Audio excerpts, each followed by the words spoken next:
دەم باش تەماشەوانی نێژە ڕەوشە عێراقê lê piştî vekêşana hêzên Amerîka gelo dê çawaba dê berevçarasta çe di nihada ku li gur biryarekê di navbera Iraqê û Amerîka li dawiya îsal 2011 pêwîst e Amerîka tevaya hêzên xwe di nava Iraqê de vekişîne û heya niha jî wekû pêwîst wekû rojane dihête dîtin li deverên cuda cudayên Iraqê rewşa emnî nehatiye desteberkirin. Rojana teqîn heye ya herî dawiye îro bî li deverekê Ebu Ghreib li nêzîkî Bexdaya paytexet di teqînekê de nêzîkî 7 kes hatine kuştin. Gelo vekêşana hêzên Amerîka û bi taybetî jî deverên cihê nakokî li ser heya niha pirsgirêkeyek layî nebûye dê roj berevçarasteyek jî. Ev e navnîşanên tewerê me îro rewşê Iraq li duayê kişanawî hêzekanî Amerîka دوای ئەم ناوبەرە لە خزمەت وەرگرتنی سەرنج بووچنەکانتان دەم تایبەت لە سەرم تەوەرە لەگەڵم بن.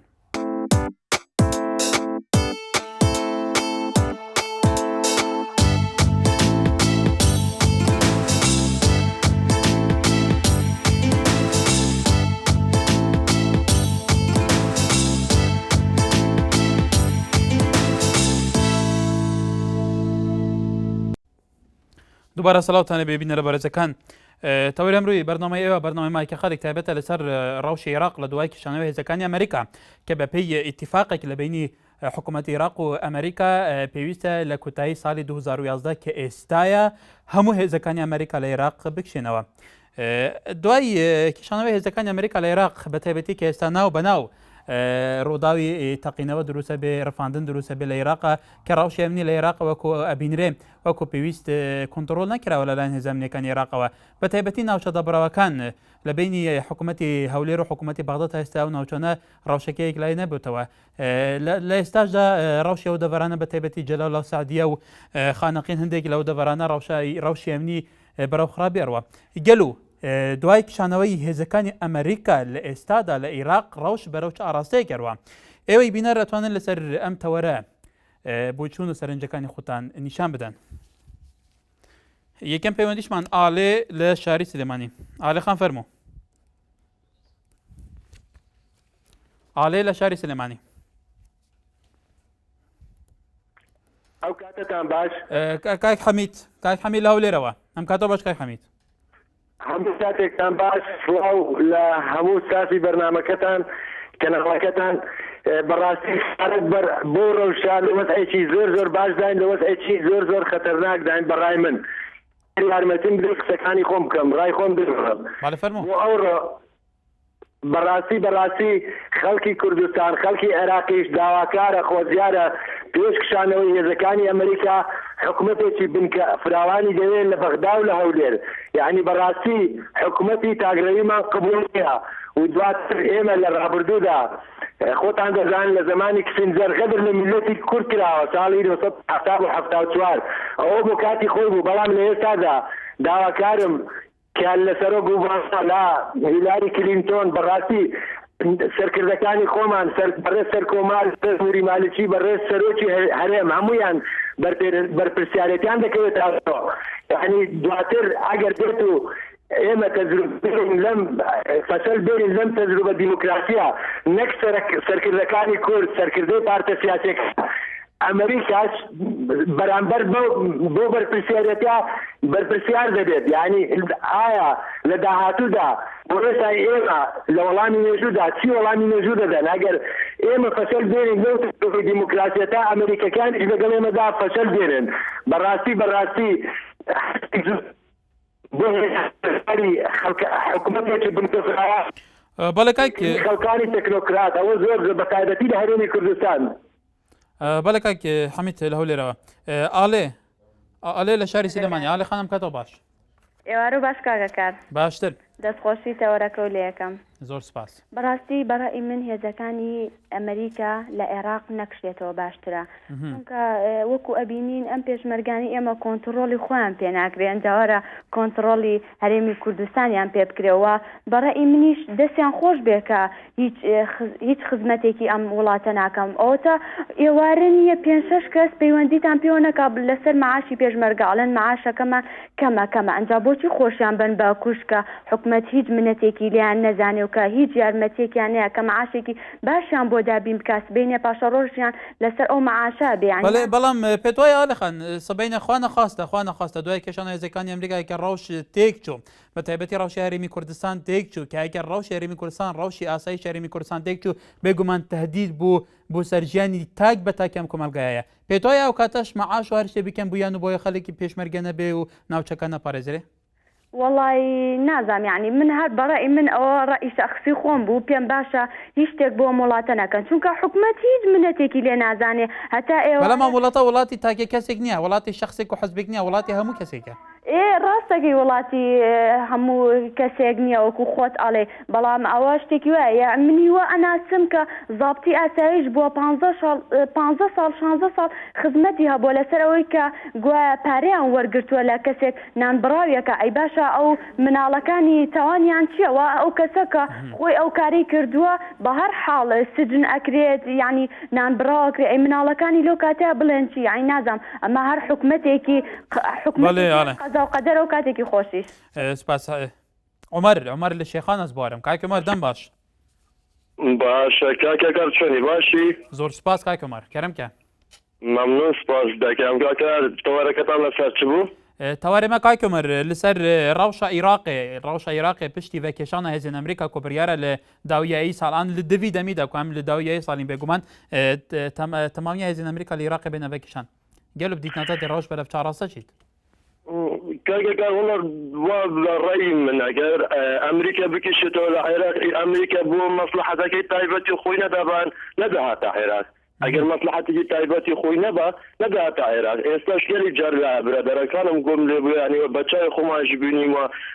ئەمریکەکان هاتینە عێراق باش ئازادیاندا کوردستان ئەوە شتێکی بەرچاوە بەس هەتا ئێستا یعنی وەزعی میسل و بەغداد ئێستا بە تەواوی نەبوو یعنی ئەگەر ئەمە سەحکەینێ هەر شەڕ و هەر کوشتن و هەموو شتێک هەیە خراپتریان لێ کردووە بەڵێ ئەگەر بگەڕێتەوە ئەمریکا بۆ وڵاتەکەی ئەو وەزعێکی دەبێت کوردستان ئاگادارێکی باشە بێت لەسەر سنوورەکان ئەو وەزعی کوردستان تێی دەچیت کوردستان دەبێت ئاگای لە خۆی دەبێت چکە سنوورەکەی کوردستان ئێستا دیارکراو نیە هەتا ئێستا مادەی 140 ئەو مادەی 140 تا ئێستا لە بەغدا هیچ ئارشەیەکان دروست نەکردیان تا ئێستا چ جوابێکی دروستیان نییە وەزعەکە زۆر خراپ دەبێت بە ڕێی من بۆ کوردستان باش نەداتە سەر حدودەکە سپاس تماشاوان نجا جلال طالبانی سرکومار عراق چاپی که بنخواد دیگه کانال العراقیه یا عراقی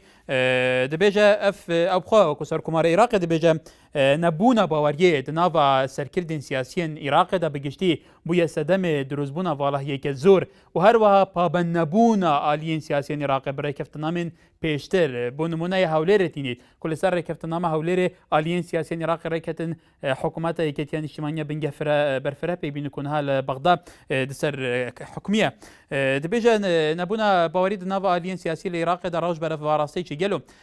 دناوا آلیین سیاسیین عراق دا شیعان ج سنیان ج کردان ج آلیین دی نبونا باوری دناوا سرکردن سیاسیین وان حتی ابخواجی که رکفتنامه د پجرینن توقع دکن لسرداد نیشن لی ابخوا پابند دیوان ناواروکا وان رکفتنامه نبه گلو وکشان هزین امریکا دوی دمیدا کو هزین امریکا ل 2003 عراق الرجيم ويدمي يا صدام حسين رزقار كد انها فاكيشن وراش عم نيجي وكو بيويس بنجينيه دي راش برفشا راسيكيد هيجي بيوندي كان لسيرفي بوچونوا ام قبول دكين سركول قصر لقال معنا سركوت شباش برا شباش كاك سركفت ماشي قال لك سباس بابا تو بيشمرقه تماشای تلویزیون ما کرد بریدم گلو والله من تماشا نکرد برینگی بس مگو نکه سر پیشمرگی بید نه ببرد سر پیشمرگی نه تواره من سر روش عراقی پشتی وکشان از امریکا نه باشه باشه سپاس چا رجب بالاخره لگل من کاک رجب هم کاتو باش هەموو کاتێک لە ئارامی دابێتن خۆشەویستیم بۆ تۆ بۆ تاوای کارمەندانی ئارتی خۆشحاڵم لەبەری سوورچانێتی بەشداریتان لەگەڵداکەم و دەست خۆش بێ بۆ تەورێک کە ئەمڕۆ داتناوە بەڕاستی ئەوەی لە کەرکووک ڕوودرە لەو ماوێدا بە بۆچوونی من لە شوێنەکانی ترش دووبارە دەبێتەوە چونکە سوپای عراق لە ژێر فەرمانی نووری مالیش چی کار دەکەتن بۆیە وەکو کورد بەزەری کورتاوە دەبێتن بۆیە کوردش حتمما ڕێگە نادەتن بەزەری کورتاوە بێتن بۆیە ئالۆزیەکان زیاتر دەبێتن لەناو سوپای عراقش چەندین بەرپرسی تێدا ئەو بەرپرسانە پێشتر لە سوپای عراق لە سوپای سەدام لەوێ کاریان کردووە کۆنە بەحسینە بۆیە ئالۆزی زیاتر دەبن هەرگیز هیوا ناخوازن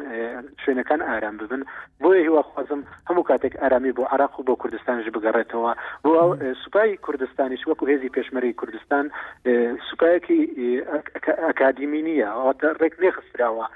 بۆ موسەکەمەوە پێم وابی پێشمەرگە ناتوانێت بەرەنگاریان بێتەوە ئەگەر بودجێکی باش هەبێ بۆ پێشمەرگە توانێت بەرەنگاریان بێتەوە بەڵام ئایا پێشمەرگەیەک بە 200,000 چۆن دەتوانێت بچی لە کەرکووک یاخود لە بەغداد داوام بکردن هەرگیز ناتوانێت بەو بوسەیە هیوا خوازم بەرنامەکردان سەرکەوتوو بێت. سپاس سعید لە هەولێرێ کاک سعید دەم باش گەرە کاک سعید پەیوەندێکی داخرا سوبحان لە سەی سایقەوە لەگەڵمان ئەم کاتەوە باش ئەلو ئەم کاتەوە باش هەموو کاتێکت فەرمۆ دەستخۆشی تەوەرە جوانەکە لە یەکەم سپاس ئەگە دەنگی تێلەڤیزیۆنێکیش کەسکێ ئێمەش مەمنونی بەڵێ بەسەر چاو ئەگەر دەستخۆشیت لە یەکەم دەستخۆشی لەسەر زەم کارمەندەکانی کەناڵی NRT یەکەم کەناڵێکی زۆر جوان زۆر پێشکەوتووە زۆر سپاس وەکو تەوەرەکەشتان بەڕاستی پێشمەرگەی هەرێم وەکو ناڵەخان لە سلێمانیەوەتی ئەڵە چاری خۆیان پێ ناکرێ بەڵێ ڕاستەکە چونکە ئەوان زۆربەی پێشمەرگەمان هەیە کە چواردە ڕۆژە بێت لە مەقڕ بێت لە واجبا بێت لە دەواما بێ 7 ڕۆژ لە ماڵ بێ یعنی پێشمەرگە چه هیوایەکی بە پاراستن هەبێت چۆن بتوانێت پارێزگایی لە چواردەوەرەکەی بکات کە لە کاتێکە ئەو 7 ڕۆژ لە ماڵەوە بێت 4 ڕۆژ لە دەوام یعنی ئەوە بەڕاستی ئەوە شتێکی جوان نیە بە معاشێکی زۆر کەمەوە تۆ ماڵ و مناڵ جێبهێڵی 4 ڕۆژ لە مەقڕابیت 7 ڕۆژ لە ماڵەوە سەرەڕای ئەوە 42,000 پێشمەرگەی زێرەڤانی هەیە لە تەنها لە ناو شاری هەولێر و دهۆکە دوو پارێزگا 42,000 پێشمەرگەی زێرەڤانی هەیە لەگەڵ هێزەکانی ئاسایشی لێ پۆلیسی لێ لە جگە لە کۆمەڵە هێزێکی ئەمنیتر کە لە ناو شاری هەولێر و دهۆکە هەیە یعنی معقول نییە تۆ پێشمەرگە بهێنی 4 ڕۆژ لە مەقڕ بێت 7 ڕۆژ لە دەوامە یعنی 7 ڕۆژ لە ماڵەوە بێت 7 ڕۆژ لە ماڵەوە چی بکات یعنی فریان ناکەوێت بچێتەوە ماڵە سەزانی ماڵ و مناڵەکەی خۆی بکات جاری وا هەیە نەخۆشی ئێساگە خۆم عملیات کراوم 7 ڕۆژ جادیان بۆیە کردوم یعنی بە زۆر ئێساگە نەچوومە بەڵام کاک سوبحان پێشمەرگە ئەرکی پێشمەرگە دیارە ینی ئەرکێکی جیاوازە لە فەرمانبەرەکانی تری حکوومەت ئەرکی پێشمەرگە بەرگریکردنە لە سەر و ماڵی هەوڵاتیان لە سەروەری ئەم خاکە ینی پێت وایە جیاوازی نەبێت لە بینی ئەرکی پێشمەرگە و ئەرکی فەرمانبەرەکانی تری حکوومەت جیاوازی هەیە بەڵێ من ئێستاکە پێمان خۆش ئەگەر پێشمەرگەش نەبین هەر شتێک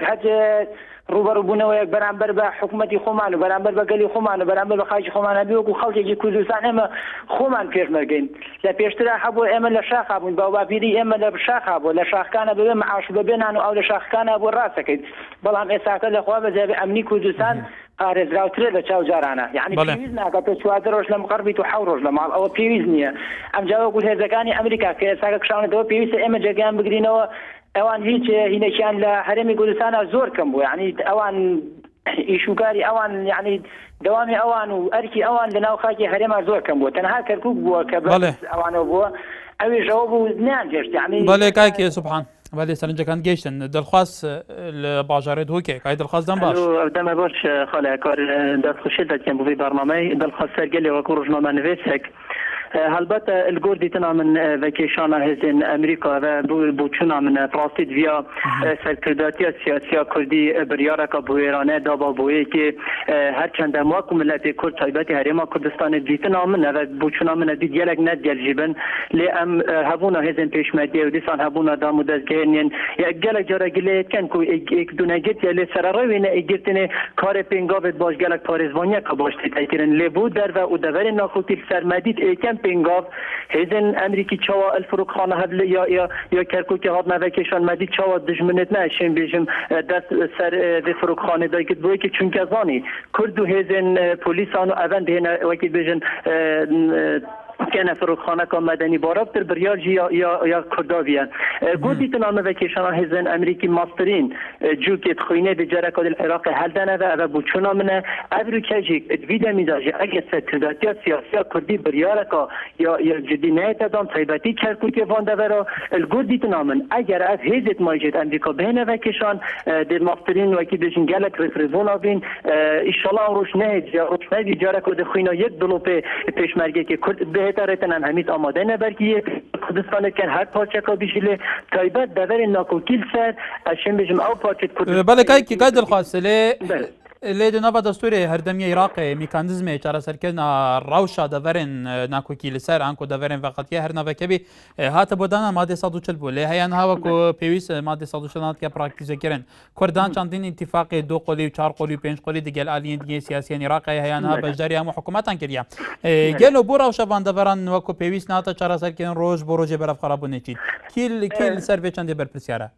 بسیار از شنبه متنی نرد من امریکا پارلمان عراق ده امریکا نظام خود بلنگله بیکن بلا استگونزا که نظام خود لی مخابن وکو پیتوی هر حساس همیاد بیجم وکو پیتوی او پارلمانتار و نیناراتیت ما اوید حکمت عراق ده ای وکی دن بجدار بن وکو پیتوی جداتی کار خانه که هر چند سرکرداتی سیاسی هندک بریار داین جداتی لی سردان تونا بود کواتا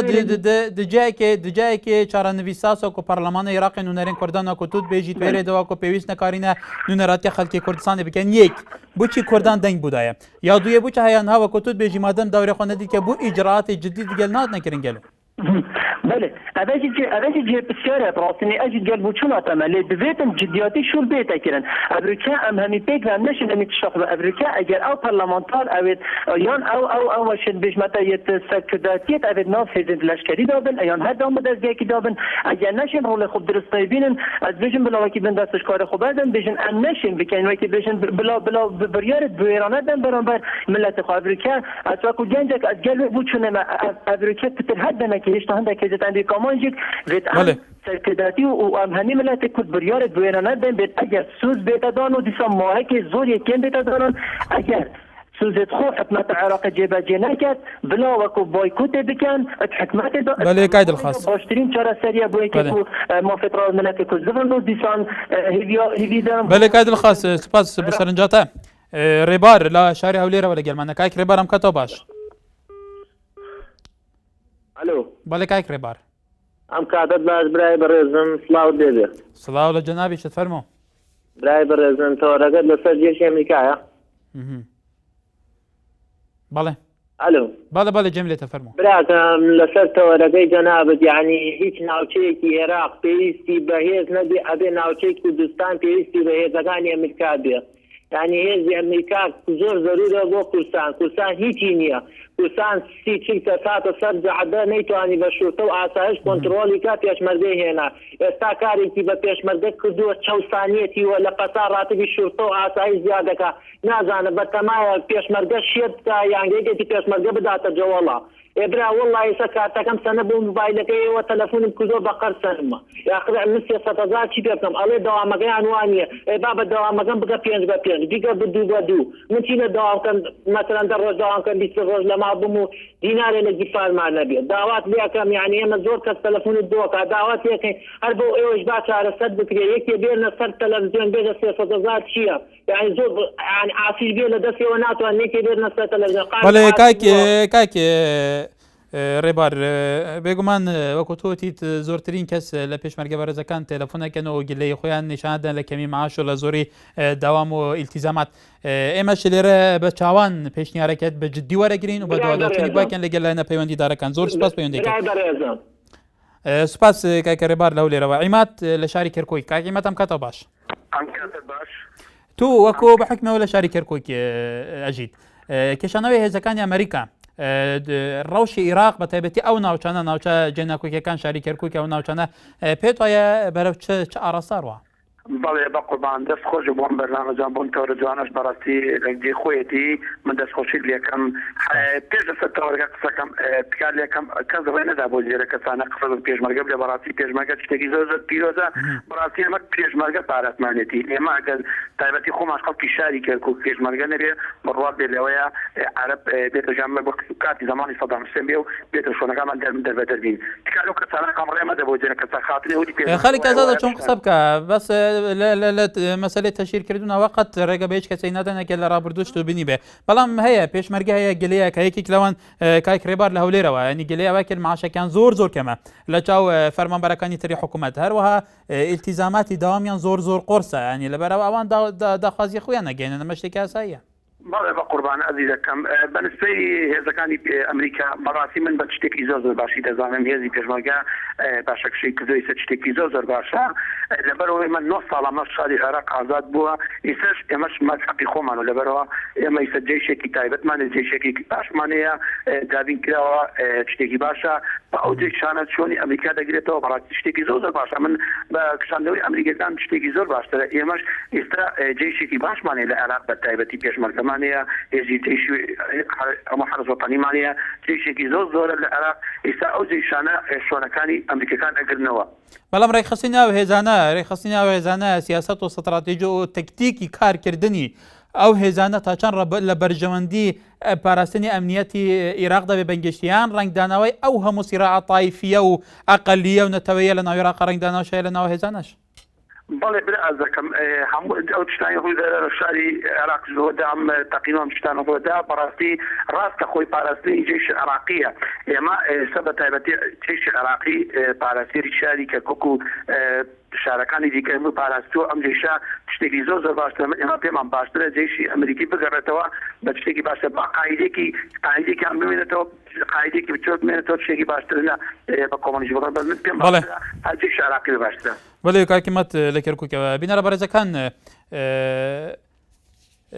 جەڵا تاڵەبانی وەکو سەرکوماری عێراق لە دیدارەکەیدا لەگەل تەلەڤیزیۆن عێراقیە ئەڵێ سەبارەت کێشانەوەی هێزەکانی ئەمریکا لە عێراق ئاشکرا دەکات کە ئەو لەگەل هاوپەیمانی کوردستان لەگەل پێدانی حەسان نەبوون بە ژمارەیەک مەشق پێکەری ئەمریکی لەبەر ئەوە سوپا پۆلیسی عێراق پێویستیان پێێتی ئاماژە بەوەش دەکات کە تەنها کوتلەی سەدر دژی پێدانی حەسان نەبوو کە بێگومان ئەوەش قبول نەکرا کە مەشق پێکەرەکانی ئەمریکاش بێن مەشق بە هێزەکانی ئاسایش و پۆلیسی عێراقیش بکەن بەڵێ ئەحمەد لە باژارێ دهوکێ کاک ئەحمەد دەم باش بەڵێ کاک ئەحمەد ئێوار باش کاکۆگەر باشتر سەبارەت کێشانە ئەمریکایش عێراقێ تاثیرەکە گرنگە هەیە عێراقێ وخاصة بين العراق حكومتها اتحادية ويا اقليمي وجرانيك هيجي جرانيك اقليمي جدي سر عراقي بس خاصة سر كردا في وسط قيادة ما كرد خلال بان دوي بعد أمبلي وقابل ضمانات قصان ضمن حكومتها أمريكي يعني حلفاء ناتو بو في وضعي هو صعب ندفع على عملتك بشش مليون اقليمك اشبه يقول شبهه حكومتك بين توصل عم بشتي برامبري يكون سروال عدد متنازع وكي مطاري كرفيكي وبجهزام وقيادة ما ضارو جادا وقيادجي هاش بي قابل بي توري احتياطات وبسطي هر جهكي امريكا بردت ام بقرن وشرق سوانا ويخشك آلين يقول وبرادرك يقول رافض بما بشكل بيشمرقه كرد سروك وان بيشمرقه بلاشت كرين الكياء والقليا والوقت مرنيدا وتجبوا مساومات سرق مثلا اخويا قومي ونتوي ناكن بله وإذا ما جاء قيادة ما كرد جوترين ما تحرك بكت خلال فانت هاي بعد ضماناتك بس نقول في ملة كرد بله منين بله كايك أحمد الباجار دوكي سركوت الهوليرة ولا جل كاي سركوت أم كاتو باش كايك سركوت بله فرمو الو أفضل يا باش دم باش كايك سركوت كرمك ممنون باشم بيان جالك سپاس دست خوشی برنامه کردم سپاس راستی برنامه که جه خدایا سپاس کاي سركوت كرمك و هیویداریم که برنامه تو ساحل هبم بو کو که گازنده خلقی که گهنه جهت پیوندی دار برای مدلت سابارت برنامه سابارت پیشمرگی از بخونم نکردم یعنی حالا حضرت پیشمرگی کد کردستانه دا بله جیان کردستان آمدن سر پیشمرگی ئەمریکاوەکی کوام دەبینن ژیانە کوردستانی عامەتن سەر پێشمەرگە لێ بچی پێشمەرگەل چ جوهان نایەتە بەرچاو بگرتن مثلا ئەمژن کەم کە ئەمریکا پێشمەرگە واجبی 14 هەفتە 14 هەفتە 200,000 زی دەکردن دبن ئاکتیڤیت دبن چاوا داینا كانت واجب كانت شهر دفعة أمزوني ومنسولة من الدنيا أمزوني مونيكو البدرجي وحماية البدرجي وشبه تفيل مال خونينا بله كاسر كفت بله كاسر كفت توكو پێشمەرگەیەک بوتو بيا پێشمەرگە سبب من الرئيسي كواز بما بيشمارجا نه سبب الثاني او كواز بوي بولاي بما بيشمارجا نخي كاز وجنجا كي في ولاتي كواز شين برافونيش في ولاتي كم خدمتي بو في ولاتي كم هدف من ارمانجو من ياد استيكي انا وياد جيش كاكو ريفوزا بو بابيرو اينا حتى فيري کەواتە کاک سەرکەوت دنهادا وەکو پێشمەرگە بێگومان سەرنجەوە گەیشتە ینی پڕانی خوازیارن موچیان بێتە سێدەکردن و ئیتیزاماتێتۆنجێک پیچە بێنە سەبکردن لێ ئەگەر خودێ نەخواستە ڕەوش بەرەف ئالۆزبوونی چ پشتی بێکێشانە هێزین ئەمریکا ڕەوش تەبلی هەف بوو ڕەوش ئەمنی تەبلی هەف بوو هینۆکو پێشمەرگە تا چەند بەرهەبن تەحمل ئەوێ ڕەوشێ بجددی بکەن والله ام برهبين ام اسوك شخصيا بيشمارجا وكو اس همي بيشمارجين كو جالمن داومت كان كو اس دبينم بلاستي دا استي ولا فورزي دا يعني دا استا كو حرام بلندا لي تشتكي دي يحيد فيردا كاكو دلي بيشمارجاش كينيكن هيك بكورتي بيجي بالي مثلا ابريكا وكا فان كاسنكو برتسكيور تشتكي هوسان نكيدي كاكو بيشمارجا وكي صالن امبين صالت شيستا حتى كو صالت نوتا بله كاك سركاف ومن سلا اون يعني ومن سلا او تشتنكي كاكو بيشمارجا بيوجي وترى كدي ما يكو خلبوبي ولا تتوي كشتنو خلبوبي ولا تكيريا قرباني كيبو هر او بيشمارجا بله كاك سركاف سرنجاتا جيش وقتی که باش مداتا خلک زور لسری لا پیوندی اگر رخصت بدیم بختیار لشهری سلیمانی کای بختیارم کتا باش ام کاتی تو جواب مرزکم بله فرمو سوازم کاکە بە نسبەتی کشانەوە هێزەکانی ئەمریکا هێزەکانی ئەمریکا بکشێتیانێک شێتەوەیش لە قازانجی میلەتی کورد نییە تا هێزەکانی ئەمریکا چیانوە میلەتی کورد کردووە ینی چ شوێنێکیان گەڕانن تۆ سەر جوگرافیای کوردستان ئەوەتە ئێساکەش هێزەکانی ئەمریکایەوەتە ڕۆژانە تۆ بارانی سنوورەکانە کرێ فڕۆکەی تورکیا دێ لە ناو قوڵایی کوردستانی باشوورە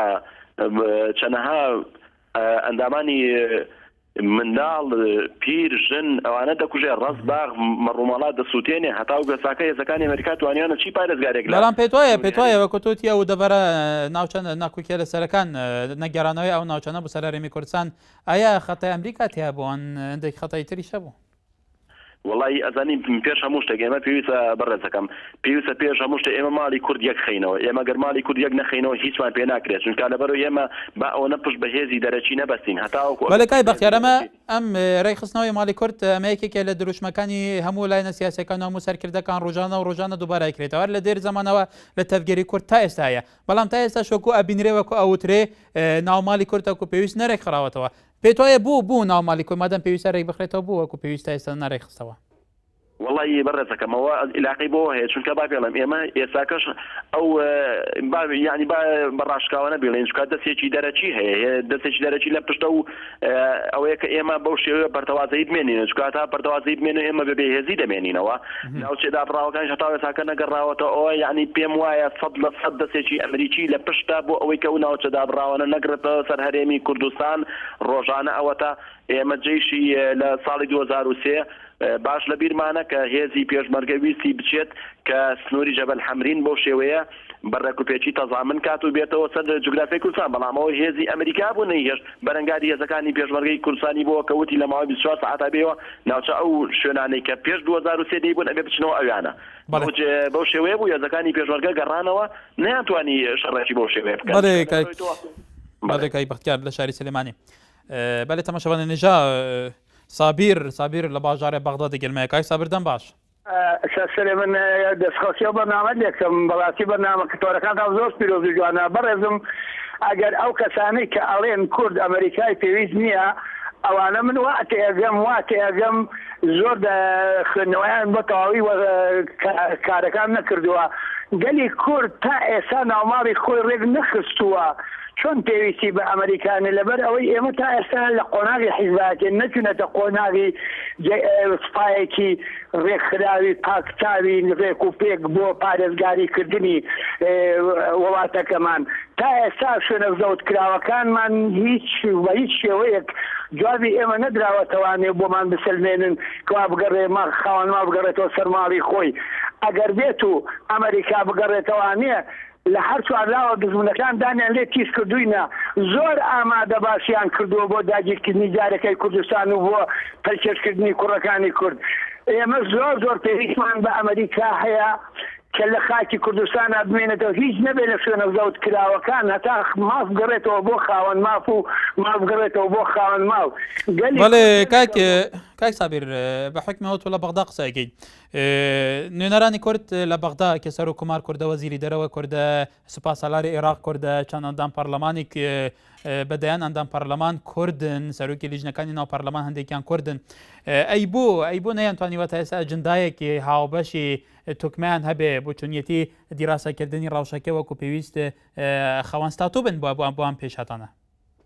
بەڕێزەکەم ئەمانە خۆی ڕاستە ئەم شتانە هەن لە بەغدایە بەڵام نەگبەتەکەی کورد ئەلەوەیە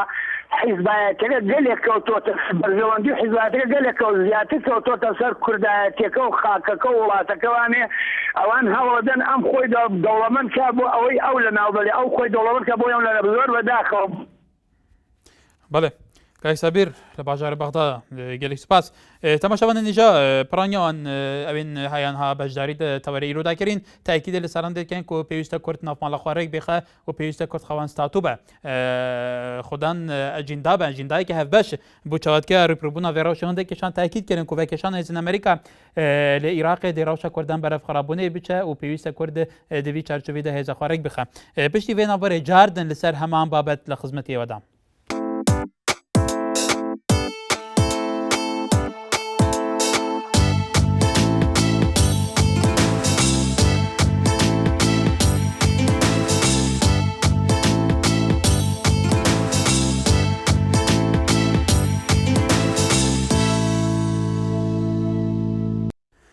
بەڵێ تەماشاوانە لەسەر تۆڕە کۆمەڵاتی PJNRT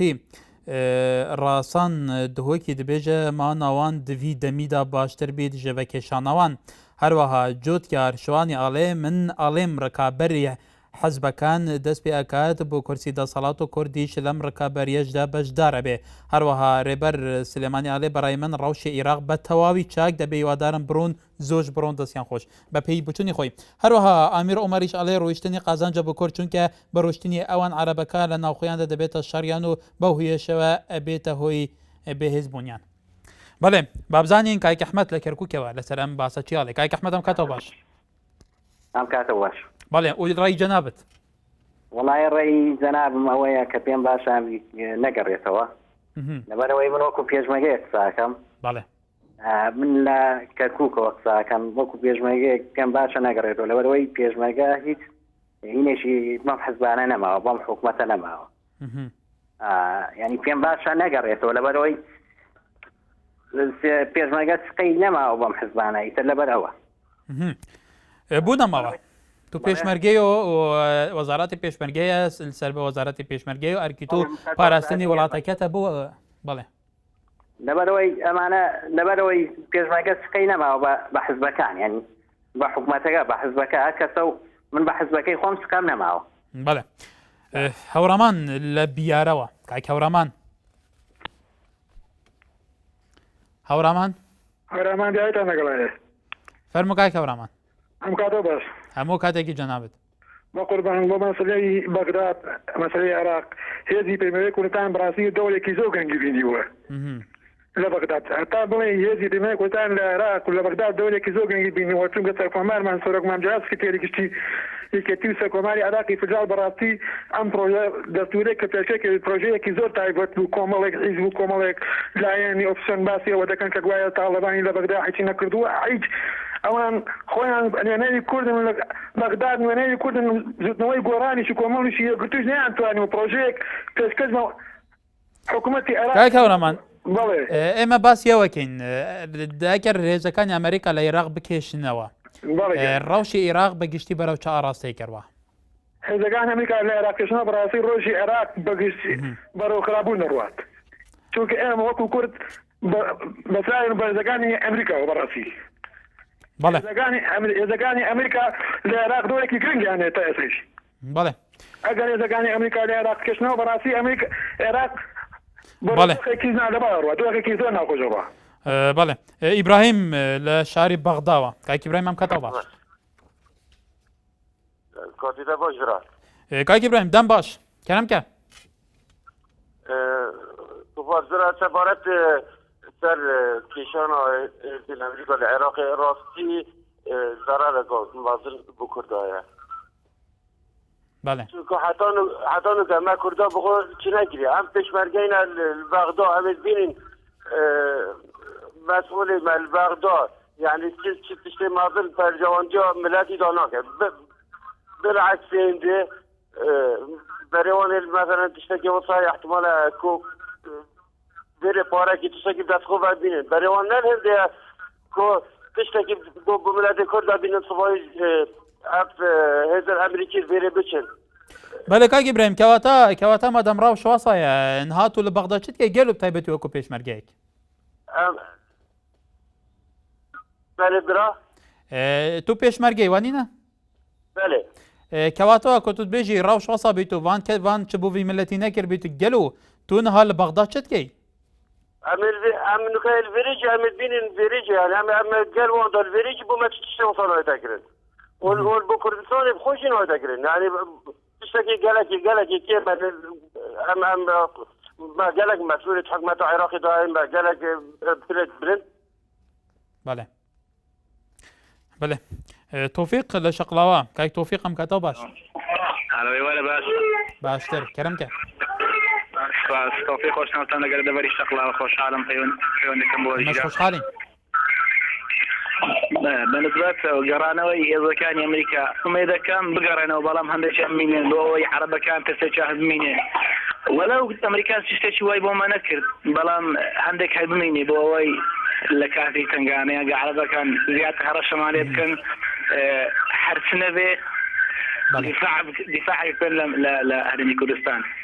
بالنسبة أوي برادران طيوان دي كان بو موسى پێشمەرگە بەڕاستی ئەوان خەتای خۆیانە ڕۆژێک هەلوێتێکی توندیان نەبوو بەرامبەر بە حکوومەت و بەهین گەرنا تۆ دەبینی مامۆستا خوێن کە داوای مافی خۆی کە بەخۆ پیشاندی وە شتانە یەکسەر داواکاریەکان جێبەجێ پێشمەرگە هەر تەلەفۆنی بۆ تەلەڤیزۆنەکان دەکات و هەلوێتێکی چۆن دەڵێ هەندێک توندینی بەرامبەر بە حکوومەت ومێدەکەم ڕۆژێک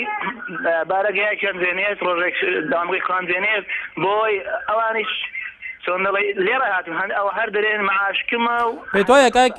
کای تۆفیق پێت وایە کە بە کورتی پێت وایە کە پێشمەرگە هەموو سنوورەکان سنووری ئیشکردنی خۆیان چولکەن هەموو بارەگەکان چولکەن ئەمە ببێتە هۆی ئەوەی کە دەسەڵاتداران بەرپرسەکان وەکو خۆتەڵی چارەسەری کێشەکەیان بکەن حتما ئەگەر ئەوانی ئەمە بە باش ئەزانی لە ئێستادا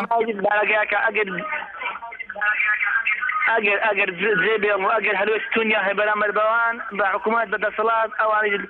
مەجبورن داواکاریەکان جێبەجێ بکەن ئەگەر هەر ئەو 300,000 وەرگن کە ئێستا لە سەریمانە جارۆیە دەبین لە 35 بەڵێ کای تۆفیق زۆر سپاس ئەحمەد لە شاری سلێمانی لەگەڵمانە کاک ئەحمەد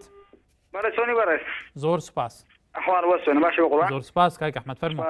تەوەری لەسەر پێشمەرگەیە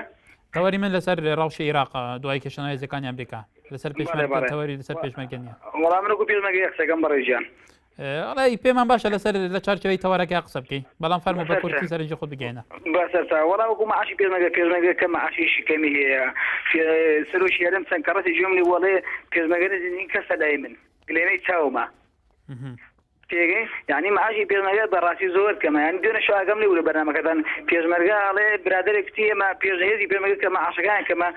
کەم داوامەکان کەمە یعنی 4 ڕۆژ داوامەکەن و 2 مانگ لە ماڵەوە بەدە بەڕێدە ڕەنگە معاشەکەی دەگەڵا بێت لە بەغا بێت ڕەنگە معاشەکەی زۆر باش بێ وەزیر باش بێ قەیسەکەمیش حەزەکەم وابێ کاسپیکە نەکەم و مای دەگەڵا وەرگرم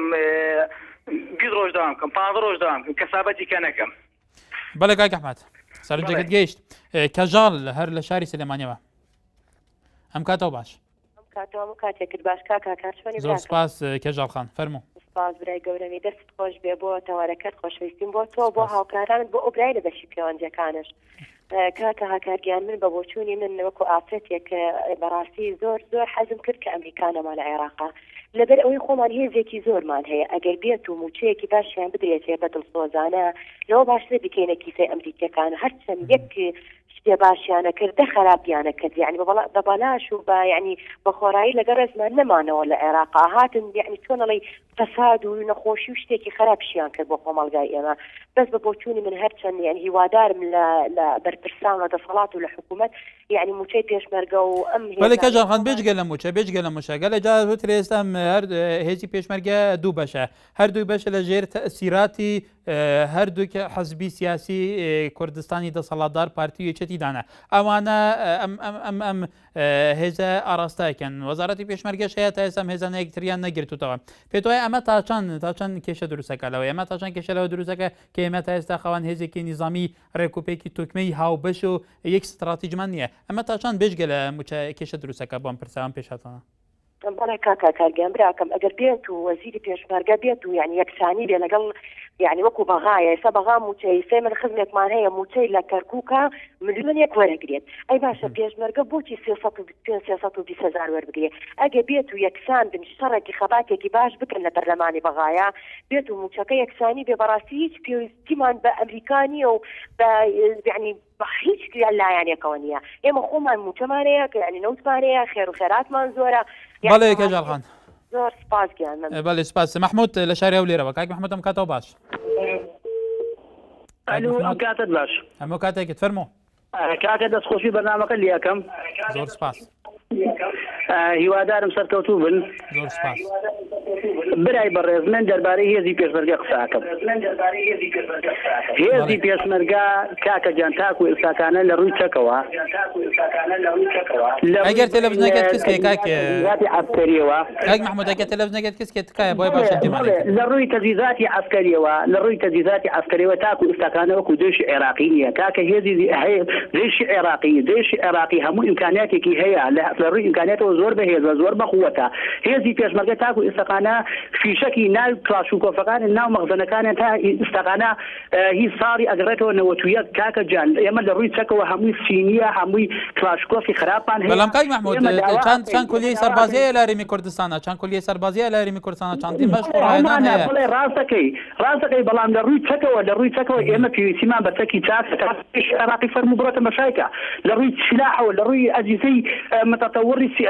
تەکنەلۆژیەوە بکاتە بەقووەتن بەهێزن ئەوان ئێمە بێهێزی کاکە جان ئێمە لەو ئێمە زۆر کەم تەرخەنا یعنی ئەبێ بە هەموو شێوەیە حکوومەتی هەرێمی کوردستان چەک بکڕێ لە وڵاتەکانی دیکە ئیستیفادی کا بۆمان کاکە بۆ هێزی پێشمەرگە پێویستی پێدی برای بەڕێز چاوەکەم بەڵێ وانە کاکە جان بەڵێ کاک محمود ئەم پرسیاری تۆ بۆ لایەنە پەیوەنددارەکان بەجێهێڵین ئەحمەد لە شاری سلێمانی لەگەڵمانە کاک ئەحمەد سپاس بۆ تەوەری بەرنامەکەتان سپاس بۆ جەنابەت فەرموو بەڕاستی هێزی ئەمریکی لە عێراقا هیچ خزمەتێکی ئەو توی نەگەیاندووە بەڵکو کاوکاری کردووە هیچی تر بۆیە منیش لێرە ئەڵێم داواکەم لە خەڵک کە هیچ خۆیان بۆ ئەمریکا نەسووتێنن و بە قوربان و بە ساقی نەبنووسکەوە لە بەرخاتری ئێمە نەهاتووە لە بەرخاتری نەوتەکە هاتووە بە حەقەت لێرەشا پێشنیارێکم هەیە کە پەیوەندی بە تەوەرەکەەوە نیە ئەگەر بە کورتی لەبەرەوە کۆتاییەوە بەڵێ لەسەر بەرنامی بوێری ڕخنەیەکم هەیە ئەویش ئەوەیە کە کەسێکی ئەو بە بەڕێزانەی کە هێنن کەسێک بێ لە یانی مەنتیقیەوە شارەزا بێوەکو ئەو پرسیارانەی کە کرا مسەیر و مخەیر ئەوانە بێ کەسێک بێ شارەزای مەنتیق بێ ئەوە لایت بە تێبینی بنووسن بەڵێ کاک ئەحمەد سەرنجی تۆ لە بەرچاوەرەگرین سەبارەت بە ئەو باسی کە تۆ کرد بەڵێ ئیحسان لە سووران کاک ئیحسان دەم باش شەوباش برا کەرەمکە ئەحوال باشی زۆر سپاس دەستخۆشی بەرنامەکە لێتێکم بەڕێز گەلێک سوپاس کاک ئیحسان فەرموو تەبارەت ئەو برادێک پێش ئێستا تێلەفۆن کراوە لە شاری سلێمانی گوتم پێشمەرگەمە بەڵێ ینی بەحثی سەرۆکاتی هەرێمێت گەتن بەڕێزم ئەو کەسانێک کە بەحثی سەرکاتی هەرێمیت کرد یان بەحثی بەڕێز مام جەلال کرد ئەو کەسانەی تندێنینە هەنگ و بەرنامەی دین نەخوای لە تێلڤیزیۆنێ ڕاستی جێ داخە کە تێلەڤیزیۆنێکە ئەوە بیتن ئاسمانی بیتن کاکەسان ئەم کەناڵێکی ئاسمانی کەناڵێکی سەربەخۆیی کوردینە هەموو بووچوون و ئاڕای جوداجودایەت ناو کوردان ئەم تینەخارێ لە هەر ئاراسایی بێ لە هەر حزبێکی بێ لە هەر سیاست و ئایدۆلۆژیەکی تایبەت بێ لە هەر ئاراسێک بێ لە هەر دەبەرەکە کوردستانی بە بێ جیاوازی هەمیاتین هەمیا خفتنەخۆ دکن ڕاستە بەڕێزم ڕاستە بەڵام ئەو سەرکردانە ئەوانە بە کە لە منداریەوە لە جیای بینە ئێستاش هەر لە پێنای ئەو کوردستانە تێدەکوشن هەندێک کەس بەڵێ کاکەسان ببوورە وەختێمای بەرەف دیمۆدایەکی گەلێک جارا و سەرکردێت و بخۆشیت بێژی هاو سەرکردەشی دەبێژن سینگێمە بەکریە بۆ هەر ڕەخنەکە بنیاد نارکێژمە بێتە گرن بێگومان تەماشەوانە نیژا ڕاژان ئێقبال ئەڵێ بە بچوونی من بڕواناکەم ئەمریکا لە عێراق بکشێتەوە ئەگەر بکشێتەوە ئەوە بارودۆخە عێراق چاکتر نابێت لەوەی ئێستا و خراپتر دەبێت هەروەها ئیسماعیل کوردستانی ئەڵێ ئەمریکا لە بەرچاوە کێشەکانمان لەبەر چاوە گەشەکانمان نەهات بۆ عێراق بەلکو لە بەر سامانە کانزاییەکان هات بەڵێ هەروەها بابوویڵان و ئەڵێ ئەگەر سیاسیەکانی عێراق لە ناوخۆیان ڕێیەکی نەبن دژایەتی یەک نەکەن ئەوە باشتر وا دەبێ هەروەها ئەیوب گۆلی زاخوی ئەڵێ بەڕەیا من پشتی بەکێشانە هێزین ئەمریکا لە عێراقی شاری تایفی دێ دروست بە بلا ڕوون و ئاشکرایە بۆ هەموو ئالەیەکێک کوت گومان سەرڤەیەکی دانینە هەروەها ئاری چاوڕاش ئەڵێ لە عێراق کەس وەرەقەی کەس ناخوێنێتەوە لە دوای هێزەکانی ئەمریکا ئەگەری شەری تایفی زۆرە بەڵێ تەماشەوانە نێژام هەیە سەبەهێژێک بابەتێکی گەرمتر پێشهاتە کوتەوەرەکی گەرمتر ئەس دە خزمەتەوە دەبم هەر شاد و بەختەوەر بن